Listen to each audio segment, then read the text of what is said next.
Hello, Internet. Welcome back to the show. Thank you for being here. We appreciate you. As I was traveling in South Africa, I met the members of 32 Battalion, the Portuguese officers.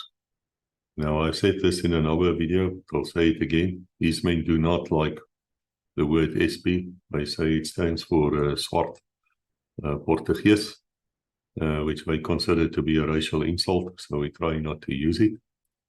And one of the men I met was Major Apollo. Now, Major Apollo is a legend, absolute legend in 32 Battalion. A great man, and he's going to tell us a little bit about himself and the history of 32 Battalion, which is not in the books. Some of the things he said is quite shocking, but I'm leaving it to you to judge.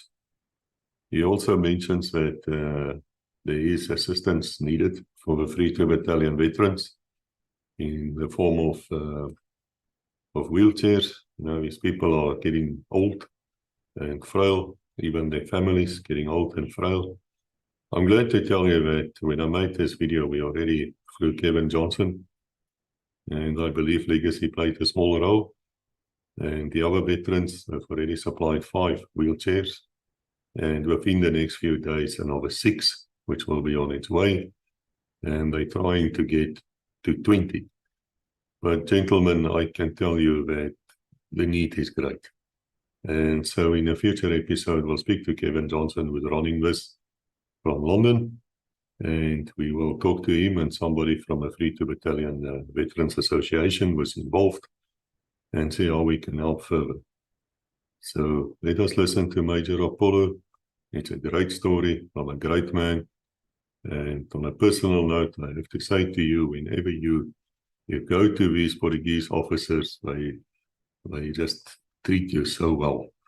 They actually introduce their families. They are just decent human beings. I was so impressed. But let us hear what Major Apollo had to say, and then let's take it from there. Thank you for being here once again. We appreciate your time. Hello, Internet. We are very grateful today. We're speaking to Major Apollo. He's a man who said to me he arrived right at the beginning at 32 Battalion. He's a smart man, I can tell you. I met his wife, I met his children. One looks like a rugby player of note, very big man.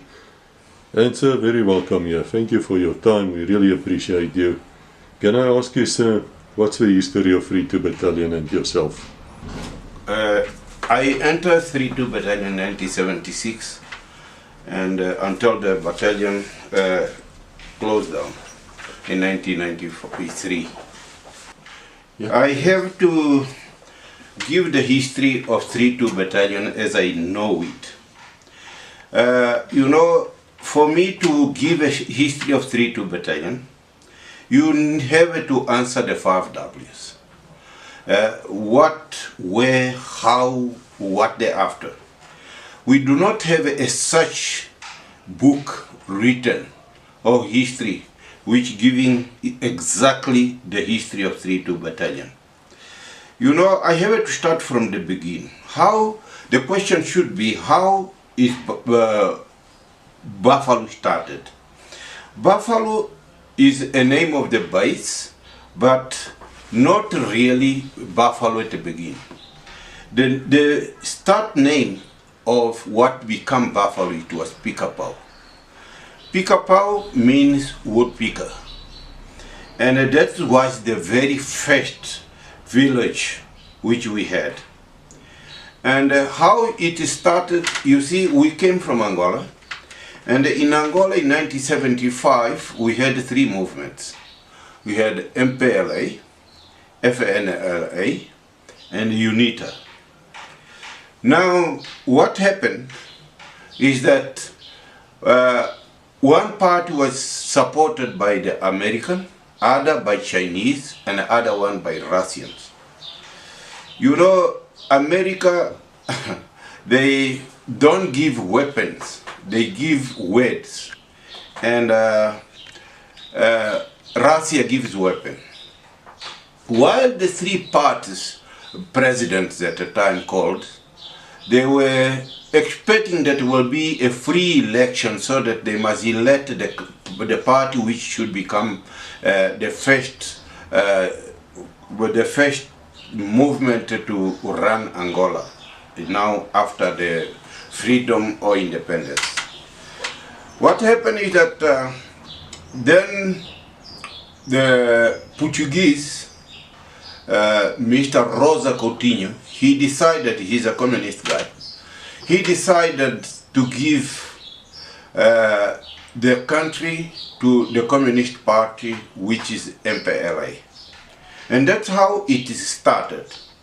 Now, then part of us left Angola and come to that side, to Namibia. At the moment it was South Africa.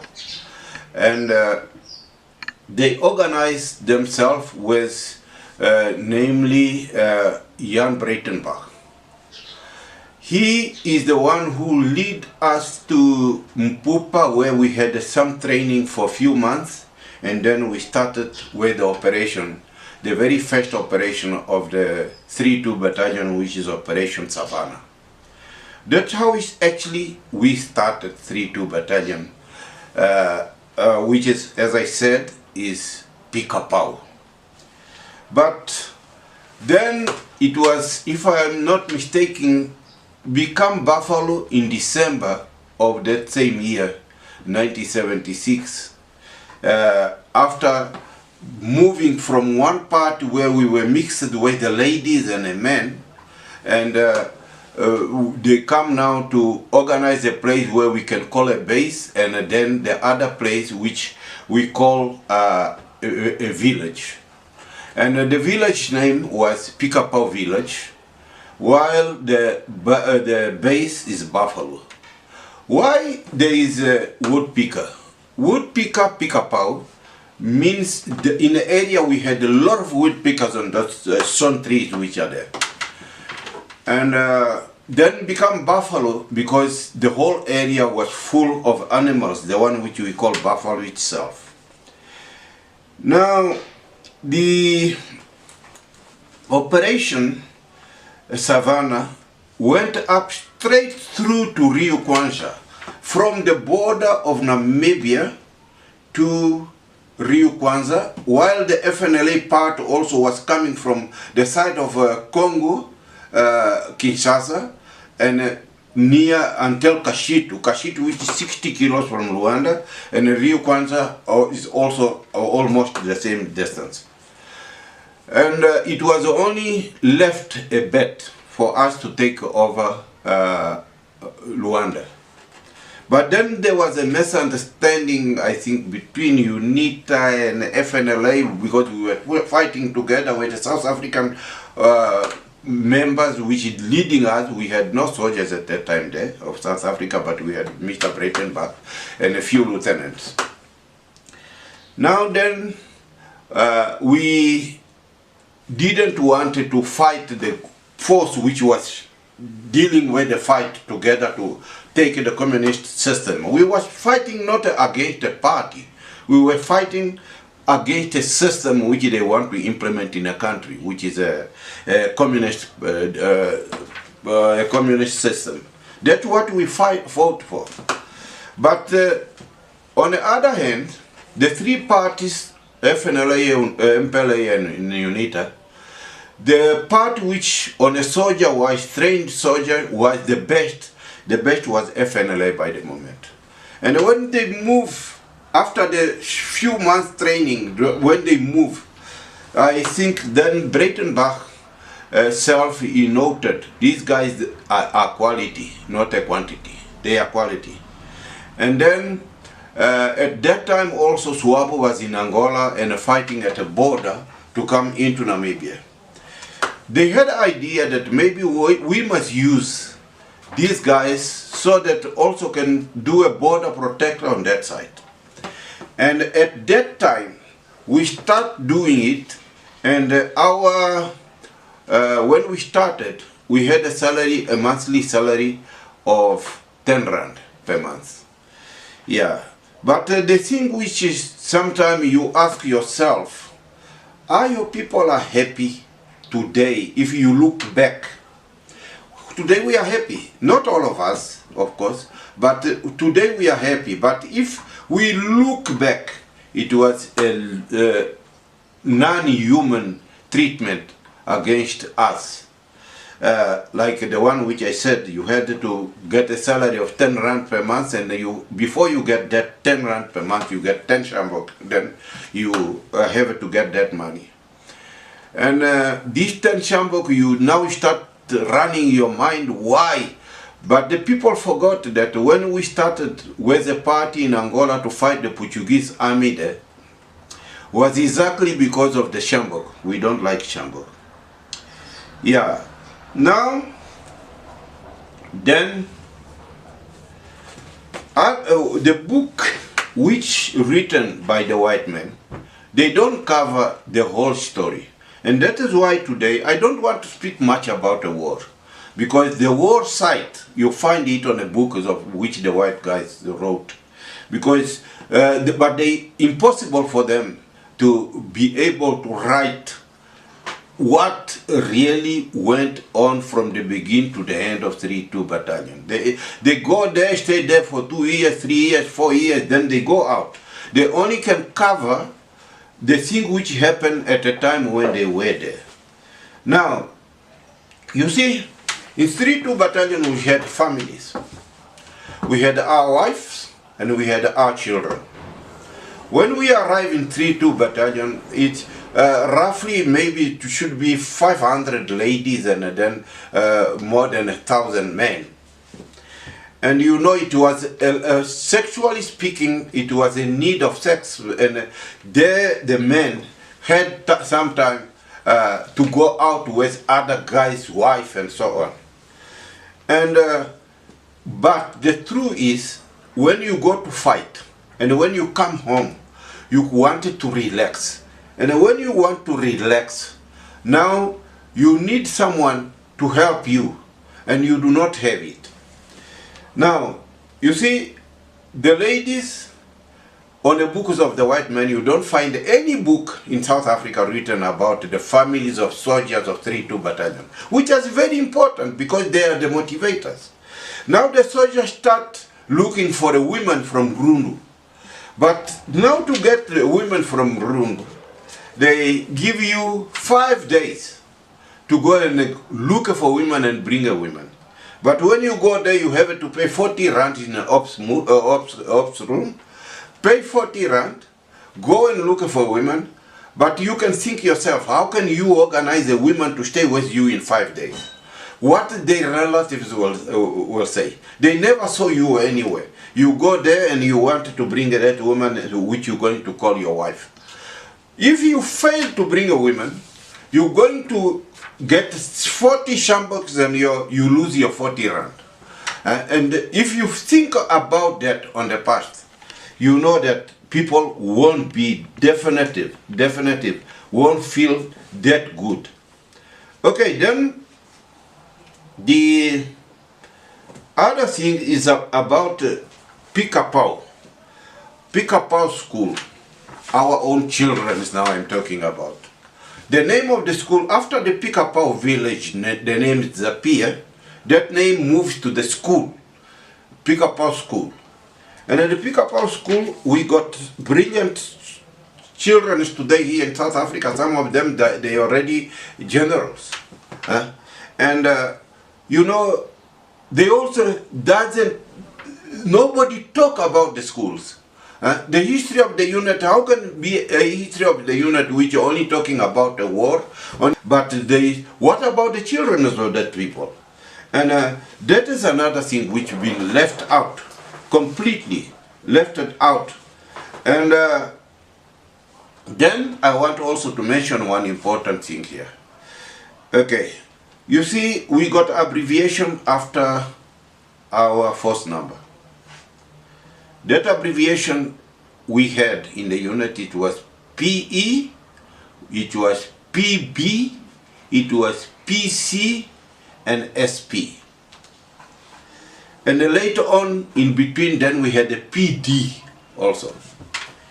Alright. PE, which was for a permanent European, it was for the white. But we don't worry much because it was on a constitution, and the constitution have to be adhered to. PB, we had a unit which they call a Zulu unit, which is a permanent black. And then we had a PC, which is a Cape Town Forces, which they call permanent colored. And then we had the SP, which they want to mislead us, saying that a special Portuguese or Portuguese soldier or whatever, which was not true, is a swart Portuguese, the right meaning of that. And then PD, which now become in Afrikaans permanent dienst. Yeah, you see, those are the things which we had, which really, then other thing which really irritated us, the name Kimbo. They don't know exactly what Kimbo means. It's a word which should not even use it. Kimbo, in other Portuguese language, we call it Sanzala. Sanzala is a place of the pigs, not a place for people. Yeah, they call it Kimbo. But why then Breitenbach was the man who supported us, who bring us, why the town don't be called the right name, which is a Breitenbach village, which should be good. Yeah, or at least if maybe because for us to pronounce the name of Breitenbach, they just call Carpenter Village, and then the thing should be also a good idea. Yeah. Now, these are the things which happen at those times of when we were in Namibia. Then we came, there is a part which now maybe I'm going to mix it a bit, when we came now to South Africa. When we come to South Africa, the unit when disbanded in 1993, we've been sent to the different places, and some of the people took the severance package. Now, you see, when we went out, the headache started, because now it is come a law on the government, that new government which they call veterans, veterans of the war, which we are part of it. And the veterans of the war, they got a certain benefit. Some of them getting salary or whatever, they got houses, they give them houses, whatever. You know, at the moment as I'm speaking to you here, we are in Postmasburg. We've been here from 1993 in Postmasburg. We are more than 6,000 people here, Portuguese speaking here, in the area of FNZAJJ, Postmasburg and Katu. And you can't show me one house of veteran. And we've been serving the unit for so long time. Nobody says anything. Then the other thing also, which we should deserve, it was the medical for our women. Because a medical for the women is very important. As I said here, you fight for a freedom. And your wife supports you so that your morale must be high to be able to fulfill your job. Now, with the veteran stories, the man has a treatment when he's sick. The veteran side covers him, but the wife is not. But that wife is the one, when the unit started, she was there supported, but now she's out of your medical. What kind of treatment is that? It's not a human one. I don't know what to call it. Yeah. And there was a time also in which we had, as I sold a package. And that package, they call it VSP. I don't know the abbreviation of VSP stand for, but I know that we are SP. Now the V, I don't know what it stands for. Yeah. Now what happened is, when you took that package, which I am Apollo, I took also that package. I was at the moment already 55, almost 56, and I decided that if I have to continue in the army, definitive, I will not have a time to have something for me to continue with my life for the rest of my life when I get out, maybe if I wait for 60 years old or whatever. Now, I decided to take that package, and then I been paid, and I bought that house self in cash.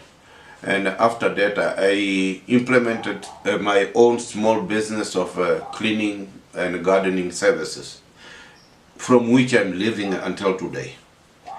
You see, now in a unit, we have immobilized soldiers which were shot in a bush. I remember here in Postmasburg we have a gentleman, his name is Bondo.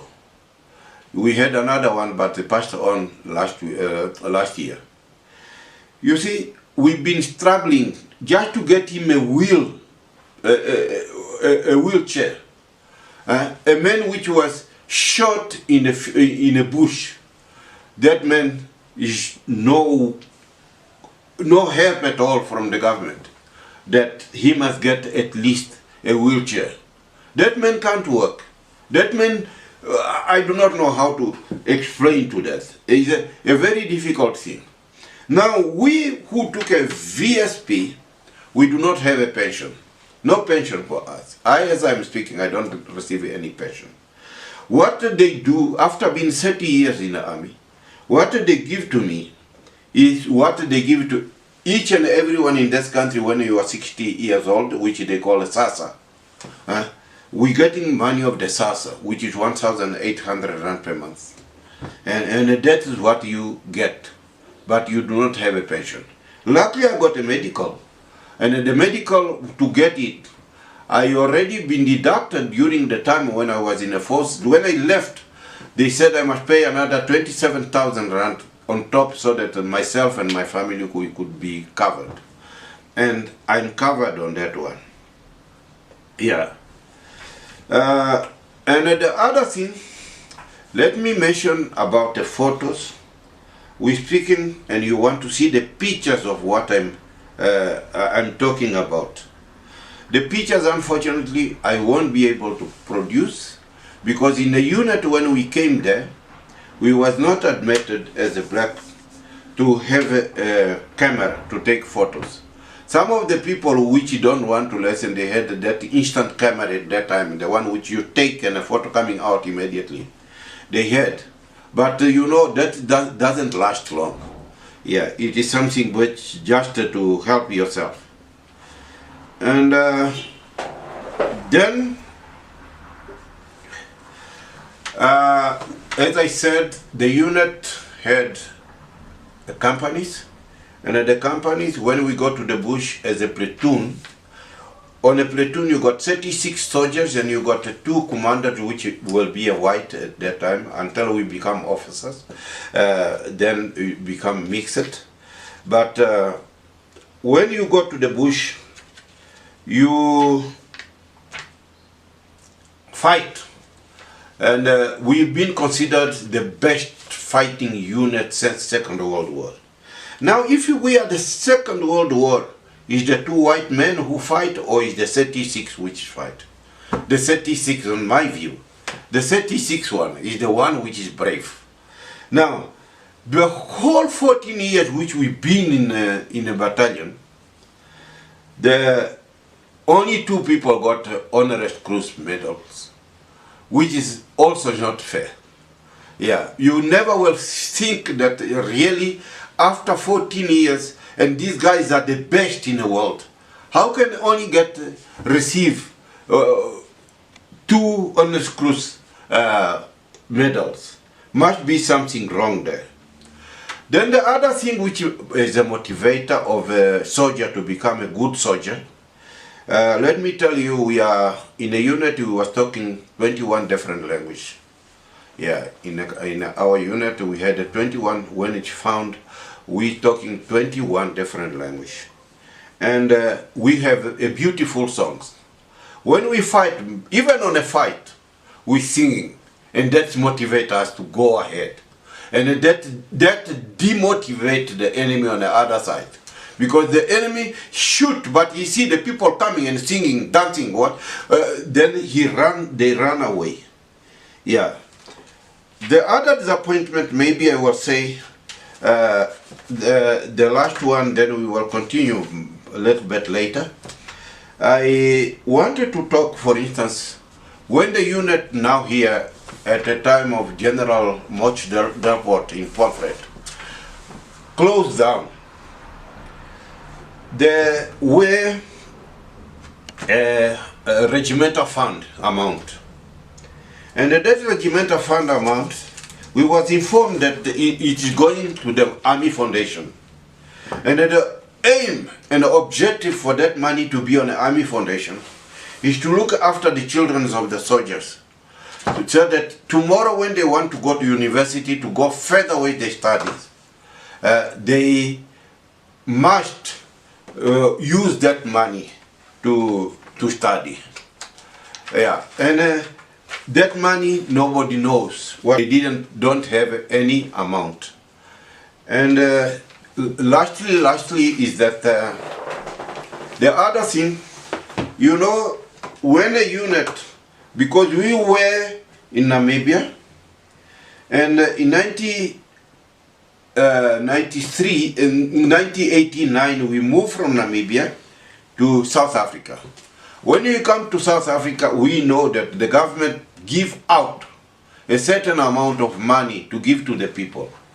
We, as SPs, we receive nothing, zero.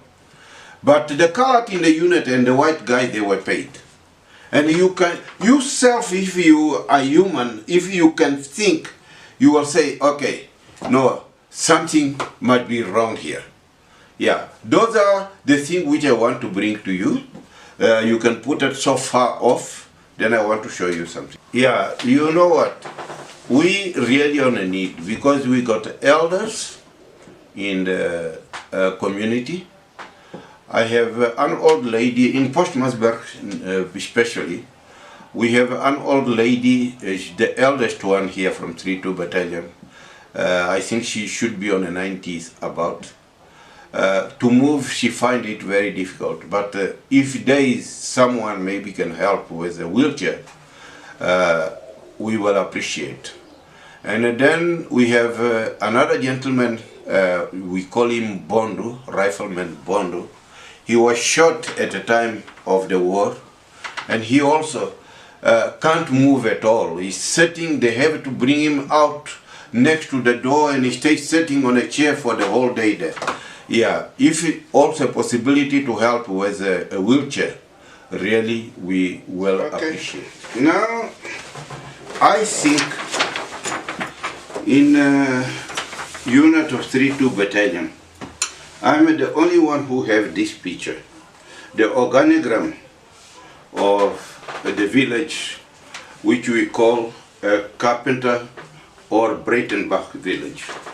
You see, the village, that's why we say it's not a Kimbo, it's a village. The village had blocks, were divided into blocks. And these are the blocks. We had 36 blocks. Yeah.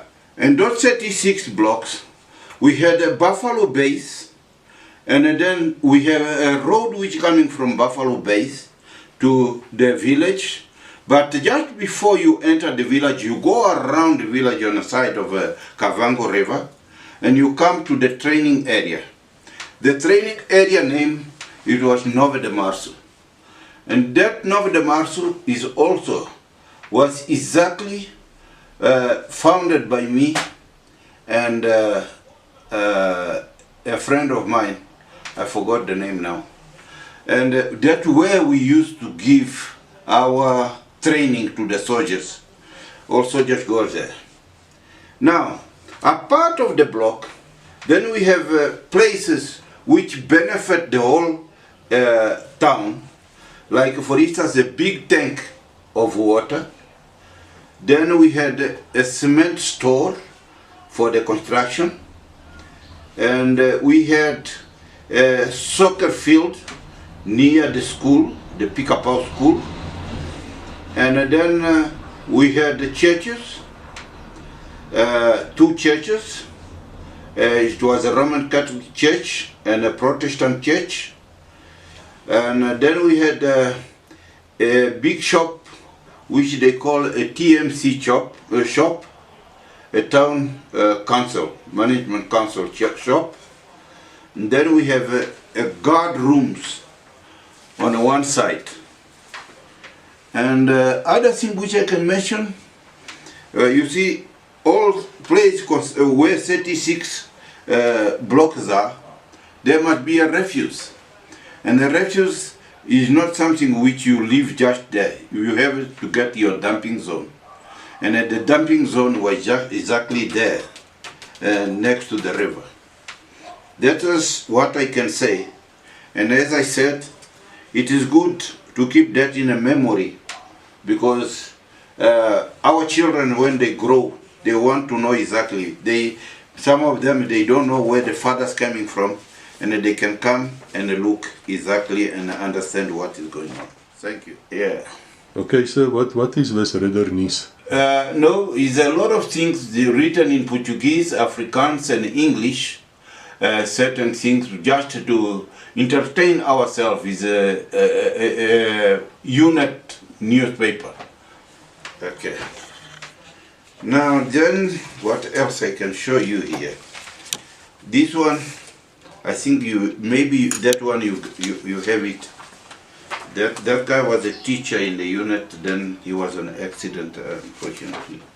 You see these pictures, you saw them when you, I do not know if, I just keep it here. At the time when I was giving lectures to the people, I used also to take some ideas.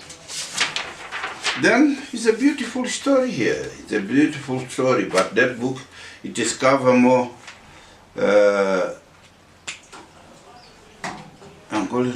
Angolan army leader tells the negotiation with Pretoria on 3-2 battalion.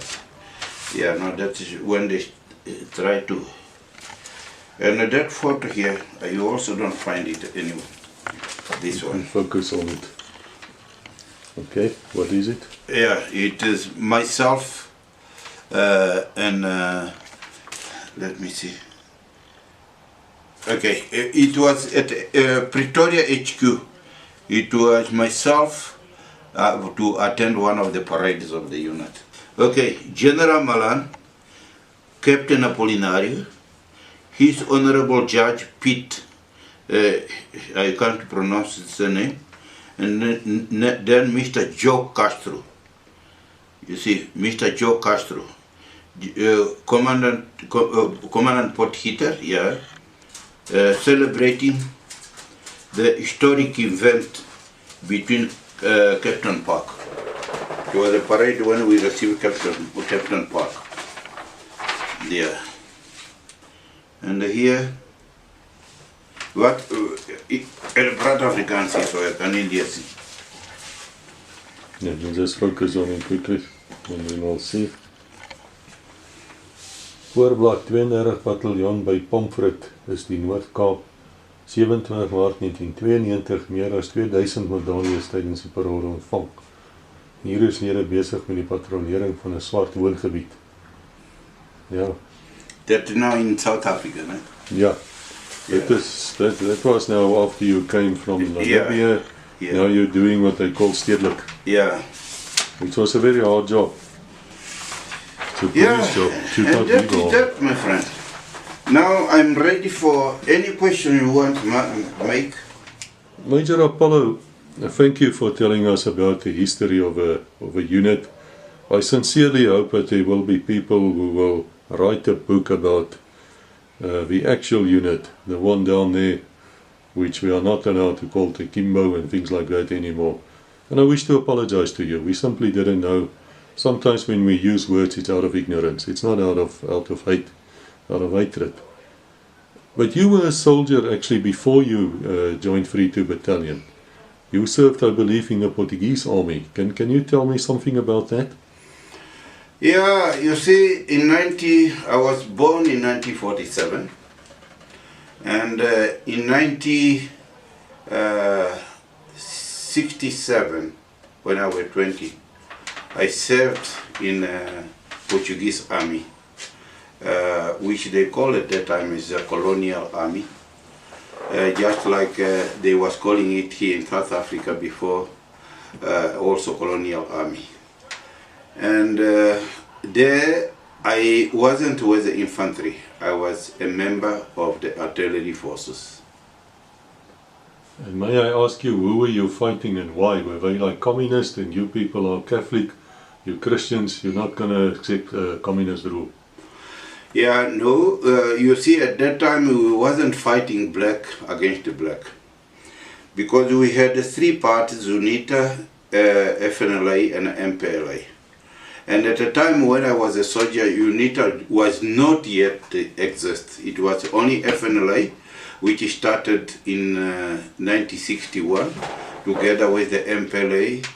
We started, the FNLA started on 15 of March 1961, while the MPLA on the 1st of February 1961. And the fight was more directed to the white farmers and sometimes attacking small village because we were looking for freedom time. And then the war progressed and things became bad. I've heard from the Bushman soldiers I was talking to that a lot of their people were killed by these groups. They call them terrorists or insurgents, and they would steal their women.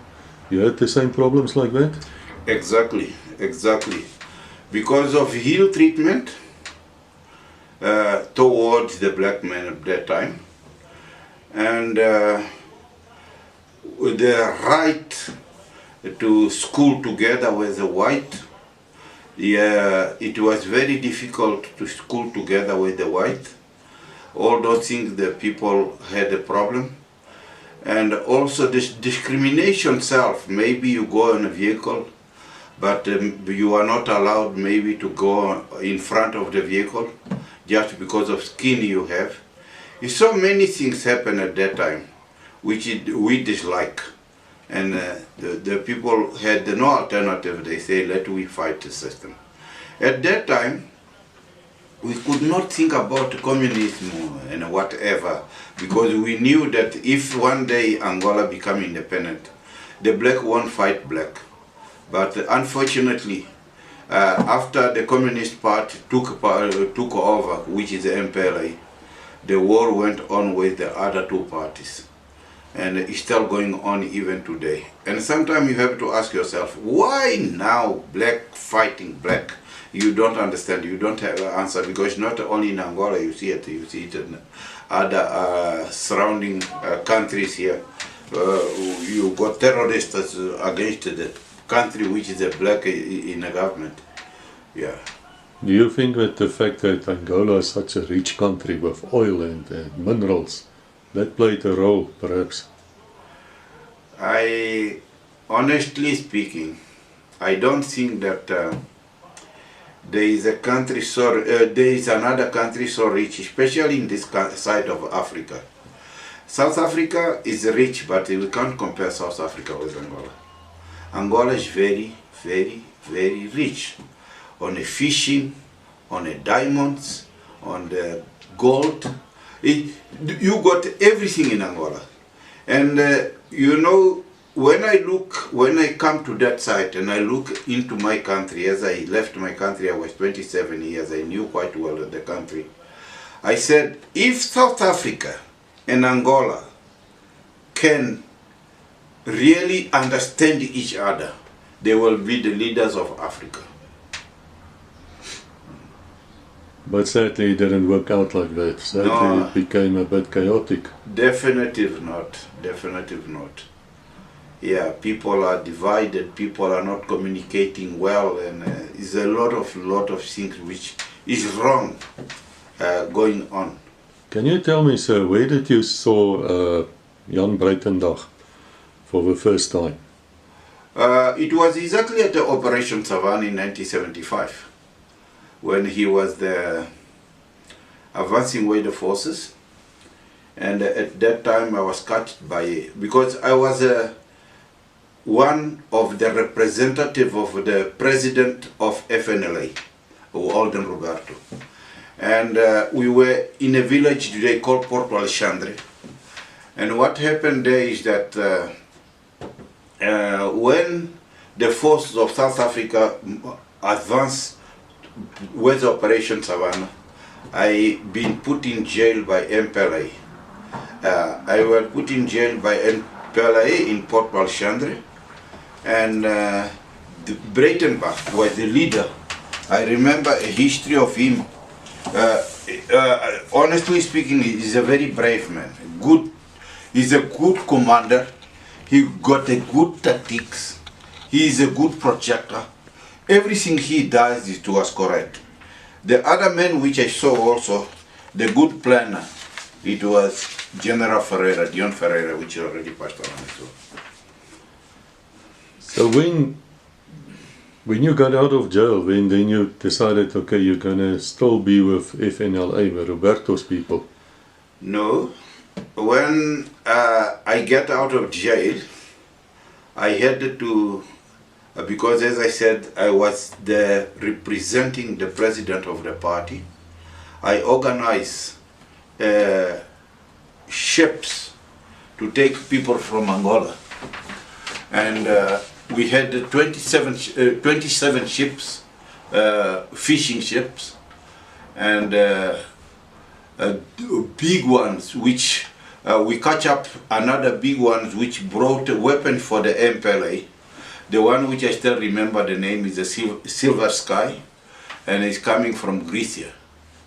Now, we had to take the weapons out of those guys, and we asked them, if you wanted to save your life, you have to take us from Port Alexandre and Mozambique to Walvis Bay, and then there you can go. You leave the weapon with us. And we got those weapons. When we come to Namibia, we handed the weapons over to the army in Namibia. That's what happened. Now there's a lot of South Africans who know about Jonas Savimbi. Yeah. But a lot of them also forgot about Roberto, Holden Roberto. Can you tell me something about this man? Holden Roberto, it is a man, he's a different man from Savimbi, and he's a different man from Agostinho Neto. You see, Holden Roberto, in very short period, he can give his speech, and his speech pick up everything, is enough in a short way. Now, Savimbi, it was a man who's speaking a lot. Yeah, but Savimbi, before he became the president of UNITA, he was a member, I think the Minister of Exterior of FNLA. Then from there he decided that he's going to form up his own party. That's what happened. But it's a different way, person. Both of three, they already passed on now. But you see, even today, FNLA, they don't talk too much about the FNLA, because they still don't understand why black fighting black. Yeah. And the Communist Party, which was the MPLA, even today, between themselves as one party, is still divided. They're still divided. At the time of election, which we was expecting, MPLA was divided. He had two fractions. One fraction which was Agostinho Neto, and one fraction which was Daniel Chipenda. And the most of the guys which you find here, the most of them, not all of them, they from part of Daniel Chipenda, because when he left the MPLA, there was election between the MPLA, and Chipenda is the one who won. But they don't want to take him as the president of the country because he was from South, and they don't want to be led by a guy from South. It's interesting. Yeah. That's politics for you. Yeah. I've heard that Neto was actually born at Sao Tome, or is it Dos Santos? No, Dos Santos, yeah. Dos Santos. Yeah, Dos Santos. Neto is born in Katete. He's 40 to 50 kilos from Rwanda. Now, when you would go over the border to operate with 3-2 Battalion inside Savannah and Gola, what were the chances of you meeting up with your family members there? was no chance. Definitely was no chance, because the area which we were operating, there was no population.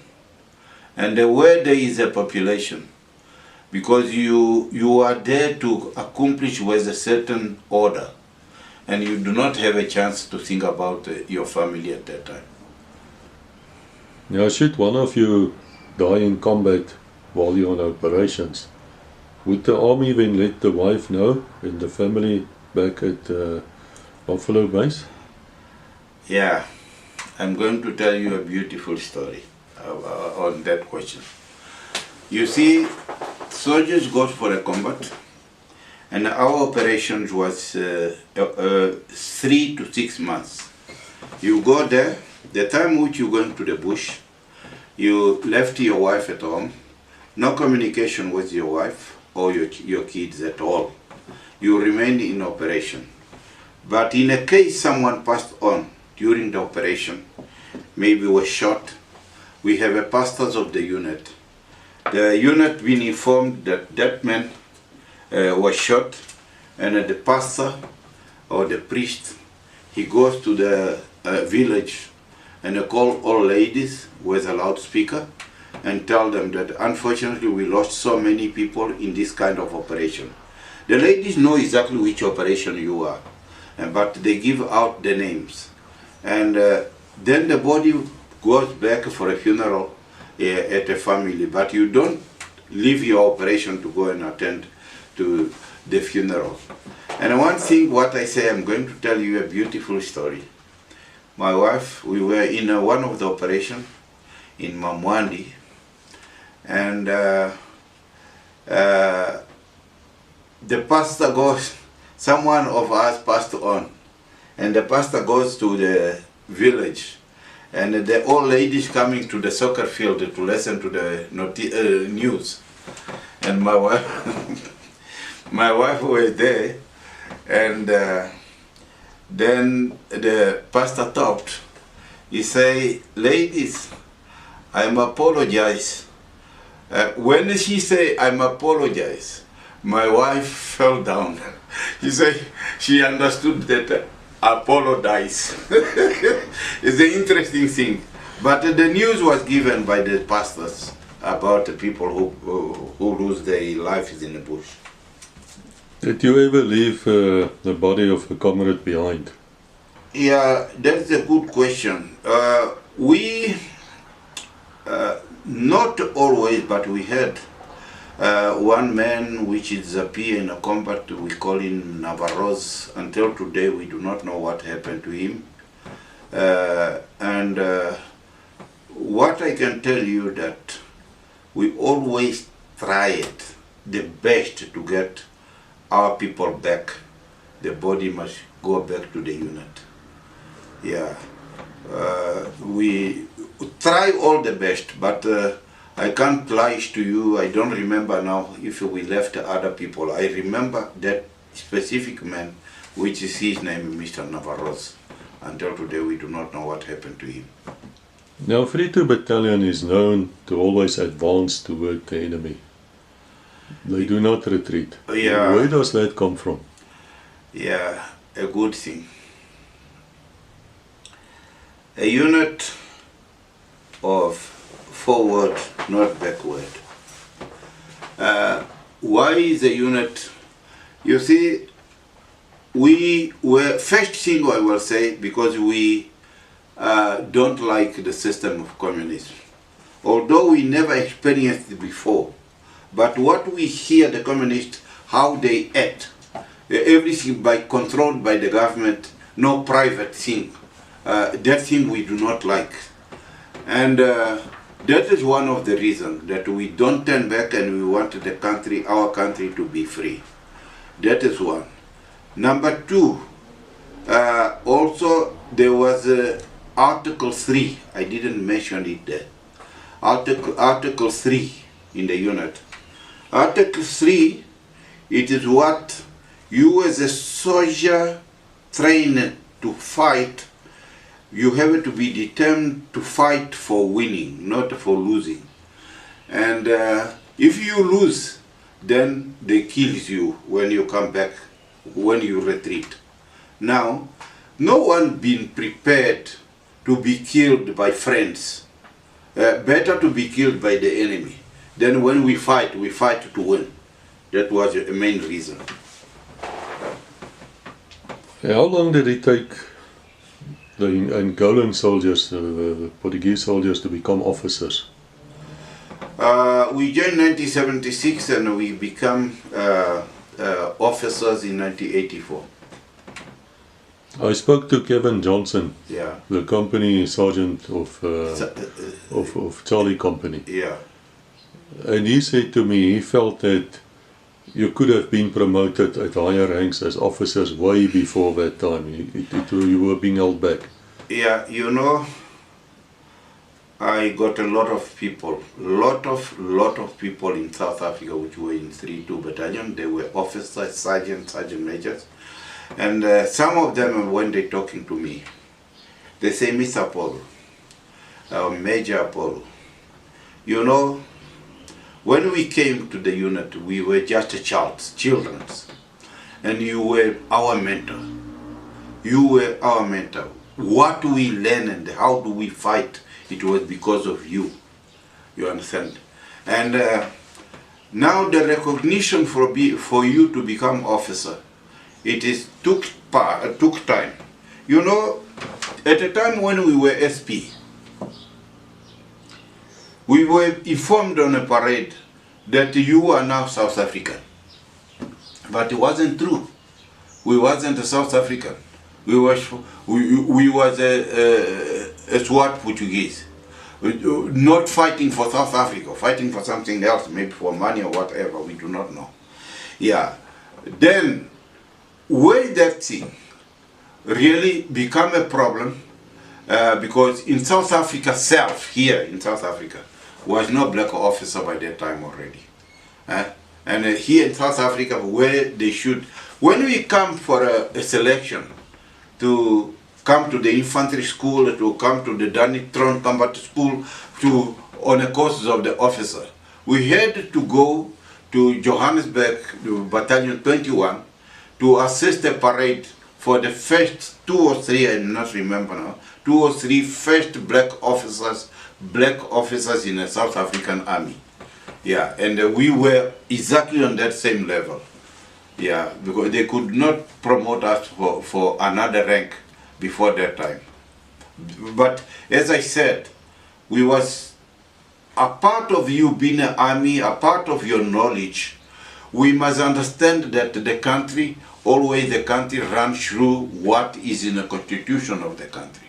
And the constitution, I think it was there, I can't say it was, but I think it was there, that black men may not become officer at that time. We had the white guys when we were selected, we were 36, we made it. But still white guys in the unit, which they say, in our own unit, I will never salute a black officer. You understand? But you have to accept it, what you can do. Yeah, I definitely know that in the police up to 1983, a white constable could refuse an order from a black officer. Yeah. Legally.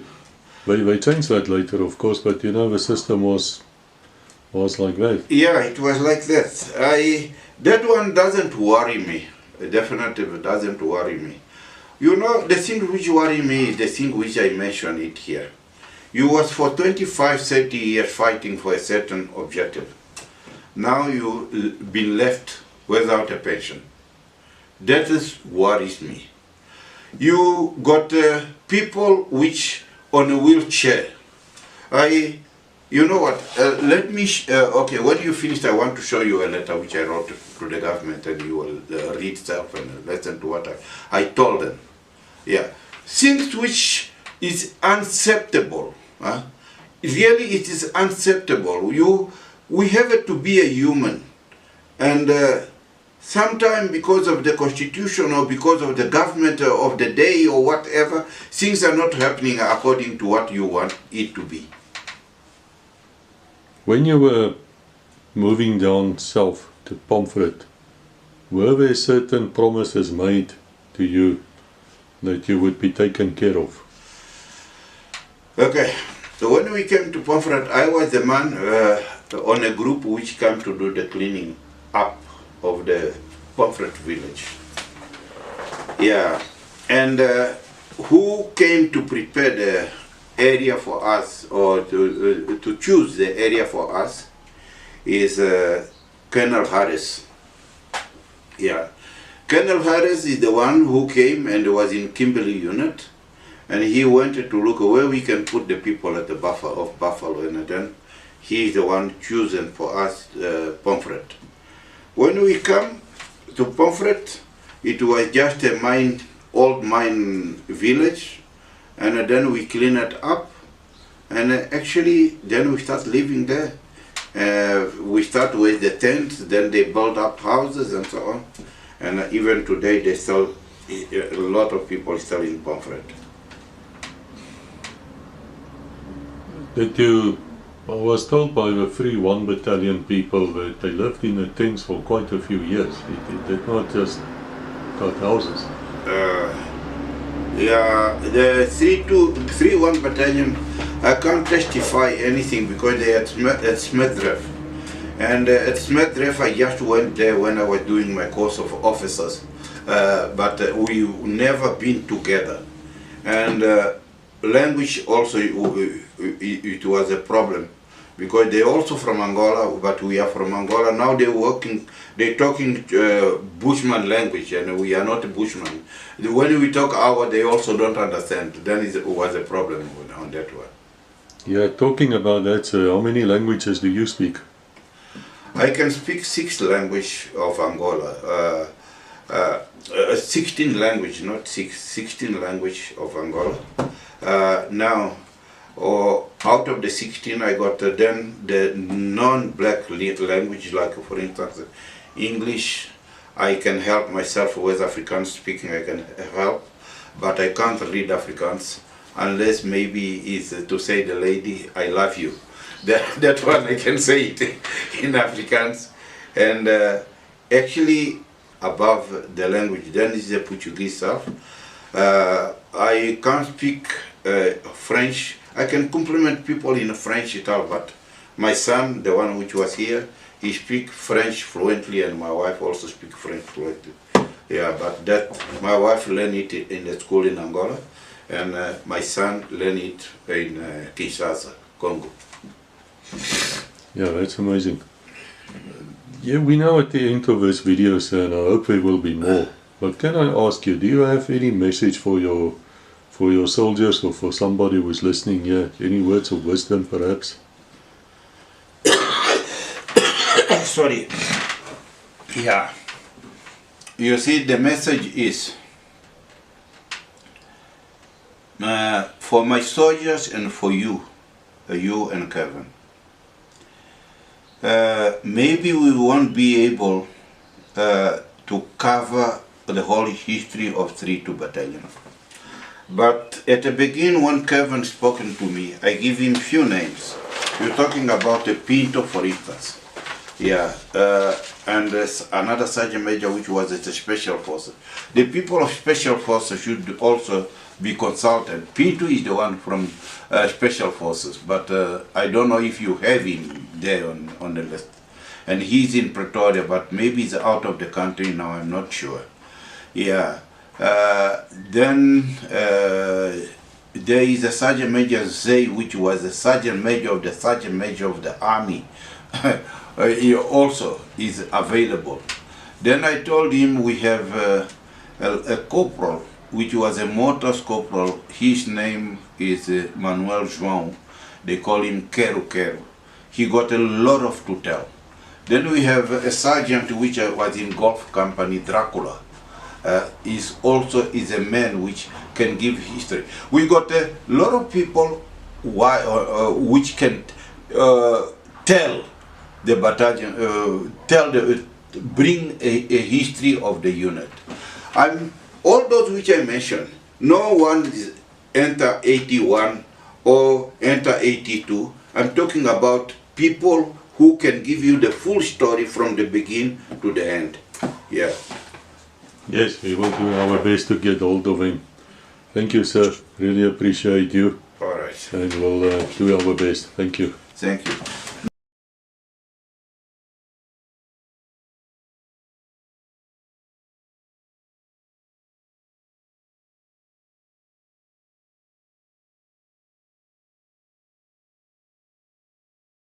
Well, Internet, this is now a few weeks after I recorded my Major Apollo.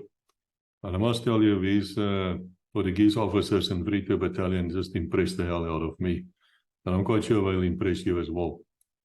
But when I left Major Apollo, I called Kevin Johnson. And I said, Kevin, this is the situation. And of course, Kevin being the entrepreneur, well, let's ask him. Kevin, welcome. Can you tell us, please, what happened after that call? Yeah, well, I mean, obviously, it was quite a shocking call to have received. So basically what I did is I went on to my WhatsApp groups and I mobilized the team and I explained to them how you do it when you crowdsource, because that's critically important for it to work. Everyone's got to be a self-starter, self-motivator. They've got to measure themselves. Otherwise, what happens is everything comes to the top where you are. And, you know, when you've got a day job, you can't cope. So anyhow, so we got that sorted out. And then obviously, you know, it's just one of those things in the VAs, the scratching around always about the money. So what I did is I got a hold of Martin, said to Martin, let's cut to the chase. Give me the bank details. Everything goes to you. So it's been hunky-dory. I've heard certainly, I don't know about Martin, I've certainly heard no noises about where the money's going, etc. Because it's all now looked after Martin. Martin gives me a summary every week, so that's all under control nicely. And then we mobilized the team and we went around collecting money and used wheelchairs. We've got a guy in Pretoria who fixes it. So, you know, we basically got an order in for 17. Now, obviously, some people were saying, how do you know? How don't you know? Well, I can tell you now, the 3 senior Angolans, that's Apollo, the 2 colonels, boy, oh boy, they're pedantic. In actual fact, I think the one's got quite a comprehensive auditing and accounting background when he was with the UN and the South African National Defence Force. So, you know, these guys got the names in and the actual numbers, etc. And then we started to get logistics up and running, and initially there was 16, but then finally ended up as 17. So we're quite excited because we're sitting probably with about 7 chairs in surplus now. And Martin, the amount, what would you say the amount is in the account, more or less? I think yesterday we received from one person that promised to donate 2,500 rand a wheelchair. We received another 12,500 rand. So we've got another access of about 20,000 rand in the VA bank account that's allocated to wheelchairs. Obviously, those funds are controlled the same way as we control the funds for the VA. Strict controls has been implemented. Every time we pay out, we get either the invoice for the company that it's referred to. If we pay funds out to certain members, they will give us a reconciliation to ensure that the funds are correctly allocated. I think the important thing from my side is that's not only funds for the wheelchair, but ongoing funds that's required to support our veterans. Our veterans are really starting to suffering. Everybody is aware of the current economic situation in South Africa. There was load shedding that has caused havoc in South Africa, and we've got a lot of old veterans that really needed support, not only from wheelchair, but also life-sustaining support, which we need to support. Yeah, I might just follow up there on what Martin's saying. So last Wednesday night, I mobilized the team We don't have a complete team yet, because what we're now doing is we're preparing now for future projects. So what I'm looking for is volunteers that'll give 90 minutes per week. And when I say 90 minutes, they don't have to go somewhere, 90 minutes of their own time. And we're working around one theme. Besides it being called Ops Dignidade, we're working around one principle as we crowdsource more people. We're looking at ways to go 10 times, yes, 10 times, not 10%, faster, easier, cheaper, and better. And people that haven't had experience applying that principle, the heads always default to the faster. And then they think, oh, we're going to be irresponsible or you're going to fall over. Well, it's faster, easier, cheaper, and better. You have to be better at it. And that's what we are embarking on at the moment. So we had our first meeting last Wednesday, and we got our second meeting tonight. And we're hoping to come out of the starting blocks, Q3, 1st of July. If I may ask you, Kevin, these volunteers of yours, do they need to be free to battalion veterans? Oh, very good question. No, not at all. So what I've said to the few that have joined already, are they obviously all veterans? I said, you must get the youth involved. So, you know, one generation or even two generations down. So we got 2 of them already from generations below us. And certainly not, we've got one guy who's actually going to get his citizen force unit involved. So no, not at all. I mean, you know, we want to go big. We want to go 10 times.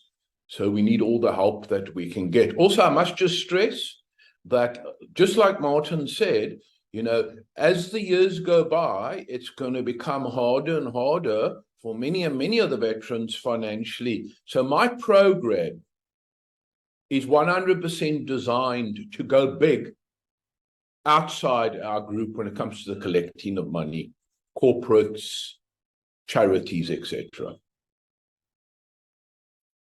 And I believe you guys really had a lot of successes. I mean, you did deliver about, what, 15 or 16 wheelchairs already? Yep, so 17, plus we got 18 reserve. And plus we got the money in the bank. So if there's somebody here who's got an old wheelchair somewhere sitting around, perhaps your late dad or somebody used it, and they want to donate it here towards the veterans, what do they do? Right now, I would say, if possible, just keep it on hold, because we haven't got logistics sorted out yet, and plus we got a surplus of 8, and the orders for chairs is not coming in at the moment. But I must say that once the word spreads and once people see that they've been given chairs, I think then we'll start to see it come through again. I also want to mention here, and please correct me if I'm wrong, but these wheelchairs don't actually leave a unit as such. If should it comes that the person using it now does not need it anymore, it just goes to the next veteran. It's not going to go back to where it comes from. It's being used. Yeah, no, absolutely. I mean, you know, we got a polling on at the moment to identify what's the average age of the veterans. You know, that's black and white. And clearly, you know, the people are getting on now. So our chairs are not just for the veterans, it's also going to the widows. And in one case, we gave one of our corporals' mother a wheelchair. She was like 92. Yeah, that's fantastic. I hope they will allow us to put a few pictures in here. And I believe also that this has got nothing to do with legacy as such, and also nothing to do with legacy's chaplain, Colonel Andre Olivier, and his 2 colonels, which we're trying to help free 1 battalion. This is totally something which Free 2 Battalion is doing on their own. And I think the colonel you were mentioning with his huge auditing background is Colonel Andre, AJ Andre. Yes, correct. So, you know, I must say that in my previous career, with Westbank and Hollard, we move billions of rands a year. And so I've got a bit of experience of, risk management there, but I must say this Colonel Andre and that they're very conservative.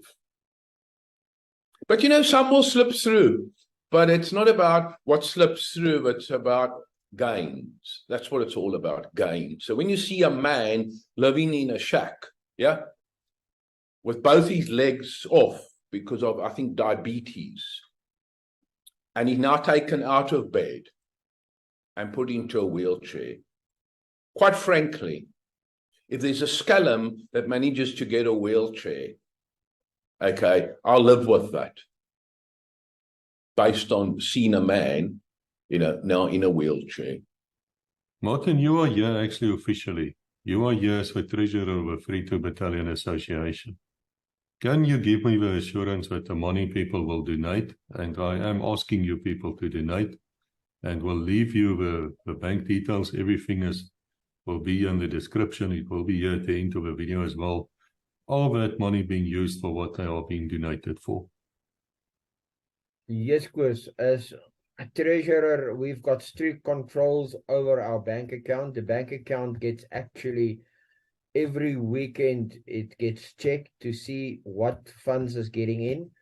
Funds that gets allocated to certain projects gets allocated to those projects.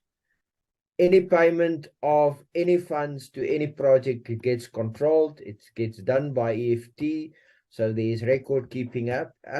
We are not paying out any cash. We're not drawing any cash.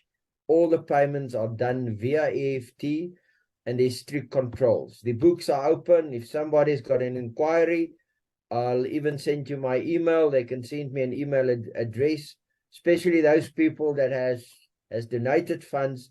If they want to get the insurance that the money was received, they are free to send me an email, and I will confirm as to which date the money was available in our bank account. Then as far as was Kevin and the whole project on a monthly or weekly, I will give them a response as to what funds are available, what has come in, what was paid out. So there's strict control on the finance, 100%. Thank you. Kevin, if I can ask you quickly, just the process. As I understand it, people may donate once the logistics are set up, where second-hand, good condition store, wheelchairs. But right now, if somebody donate money, it goes into the treasurer's account, and you guys identify a manufacturer, or you buy these things, and you deliver. Am I correct? Yeah, that's correct. 100% correct. So basically what we got is, on last week, Wednesday night, I divided the teams up into 4. And I must just add, we need more people. Is that we got a training department that's going to train everyone how to crowdsource and be a team player under crowdsourcing. That's headed up by Buttons. Then we got marketing and sales headed up by Louis Skippers. And then we got logistics with Heine Ferrie from Bloem. Okay, and then we got finance under Martin. So it's basically those 4 units that bring the whole thing together. And what I'm actually telling the guys is, besides being self-starters and self-motivators and stop just pushing things to the top, but rather take action yourself on the ground, okay, what I've also said to Heine, and I'm going to help him, is that we're systemizing the predictables, and then we humanize the unpredictable. So we always alert as humans to see what's going wrong, because those things that are predictable, we're systemizing. Checklists, various other things. I'm very excited about this for another reason, because this can be duplicated in other units. Am I correct? This is what you guys are actually doing. You're leading again, once again, from the front. Yes, very good question. 100% correct.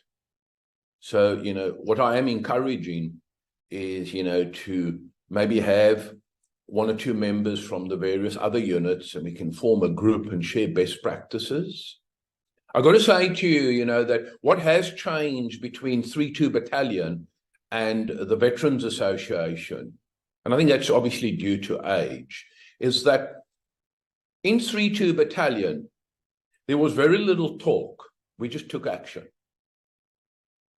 Now in the VA, I'm not talking about the VA committee, I'm talking about, the VA manne. Man, hulle praat baie. Mag geen aksie. So that's the one thing, Koos, that you will encounter. Die manne praat baie. Yeah, we do, but the fact is you guys actually performed. I mean, this is a feel-good story. When I walked out there with Major Apollo, I was saying to myself, man, I don't know what to do.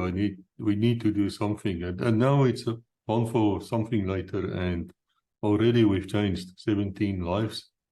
And that, of course, was to take care of these people, right? If anybody of you know how it feels now to try and carry your mom around, and now it's much easier, So we changed 17 families. It's over, put it like that. And I'm proud of that. I'm proud of you people as well. Thank you. From my side, Koos, I just want to say, on a more serious note, to each and everyone that's helping, contributing, okay, I mean, fantastic. We always look at the downsides, but there's lots of upsides. And, as I was saying, I mean, we joke about, action versus talking a lot and to come afore and wet sandbags. But on a more serious note, I mean, the people that have been helping me, the people that have been donating, it's been absolutely fantastic. And I'll be honest with you, I have no concerns as to whether we can 10 times faster, easier, cheaper, and better. We've really just played around with this concept of crowdsourcing. And now we're going to take it to the next level. I wish to point out also to you all here that this is an ongoing project. So even if you're watching here a year from now or 2 years from now, we still going to need assistance because these people are not getting younger. Martin, last words from you as the famous treasurer. Chris, thanks. As you said, I think the most important thing is it's an ongoing project. We sit with veterans that are really suffering. We're also uncertain as to what is going to happen to the crowd at Pomfret, for example, who is left in an old abandoned mining town. So there's issues there with water, with electricity. So, I mean, yes, we're going to need the funds. We're going to need the funds in the long run. And I can assure the people that any fund that comes in will be strictly controlled. And if anybody has a concern, they're free to ask us what's happened, where the money is going to. Without any issue, we will give them the answers. What I will also do, I'll send you our FNB bank account with the banking details. As soon as I've got everything ready, I'll send it on to you. But thank you all for assisting our really veterans from 3-2 battalion that has been left behind. I think the people are really appreciating the wheelchairs, but that's only the start of us. We're looking for a much more and to really assist these guys. Thank you. Yeah, Chris, just one more thing from my side. I also wanted to say to the people, that when I left 3-2, I just concentrated on my career and that. So I only really came back a couple of months ago. And it's like, thanks to you. I'm not quite sure whether I would have been back in the fold there at 3-2 if it wasn't for legacy. And once again, the sergeants are doing all the work. And so we have to smile about this. But seriously, people, if you can contribute in any way, come and help us. Let us see if we can make a difference somewhere. There is a real need out there, and it's serious. So these people are really in need. So that's it. That's my story. Thank you for being here. Thank you for listening to us. I appreciate your time. And as we say at Legacy, until we meet again, God bless. Thank you. Guys, you talk about a big need out there. On our working group, I put up Maslow's pyramid. And I said, this is our map. We don't need a complicated compass. It's there. They need down there on that red bottom is if we can make some sort of dent there, then it's mission accomplished.